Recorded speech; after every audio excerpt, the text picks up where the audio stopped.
আমার ছেলের সাথে যদি তুমি তোমার মেয়ে বিয়ে দিতে, তাহলে অন্তত এই দেনা পাওনা, বিশেষ করে এই গরু ছাগলের ঝামেলা থেকে তুমি মুক্ত থাকতে পারতে।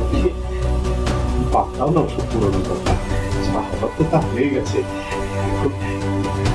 চিকুরি পাবো কি? আমাকে 1 লাখ টাকা জোগাড় করে দাও ভাই, আমাকে বিপদ থেকে রক্ষা করো ভাই, রক্ষা করো। দেখো,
দেওয়া যায় না?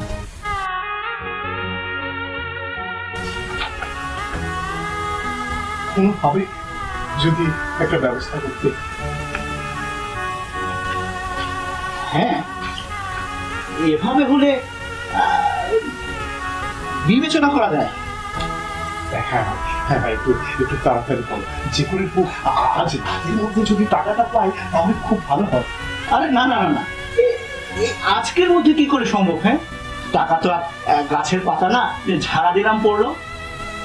তাছাড়া আইনি কাগজপত্রের ব্যাপারও তো আছে, তাই না? তাহলে এখন উপায়? তুমি টেনশন করো না, আমি আজ রাতের মধ্যে সবকিছু ঠিক করে ফেলবো। কাল ঈদের জামাতের পর ধরে নাও তুমি টাকাটা পেয়ে গেছো, ঠিক আছে? একটু দেরি হয়ে যাচ্ছে না? আরে না না, কিসের দেরি? ঈদ তো 3 দিন ধরে চলে। আর তাছাড়া মেয়ের বাড়ি যাওয়ার পথেই তো গরুর হাট, যাওয়ার পথে একটা কিনে নিয়ে চলে যাবে। আর না হয় নগদ টাকা ওদের দিয়ে দিবে, ওরা ওদের পছন্দ মতো তাকে কিনে নেবে, তাহলেই তো হয়। কি বলো? হ্যাঁ হ্যাঁ, এটা ঠিক বলেছো। আচ্ছা আচ্ছা, যে করে হোক ভাই, তুমি তুমি এই ব্যবস্থাটা করে দাও। আমার ইজ্জত তো আচ্ছা আচ্ছা, ঠিক আছে, আর তুমি টেনশন করো না। তাহলে আজ আমি আসি। হ্যাঁ, আচ্ছা আচ্ছা, ঠিক আছে। দোয়া করো ভাই, দোয়া করো ভাই। আচ্ছা।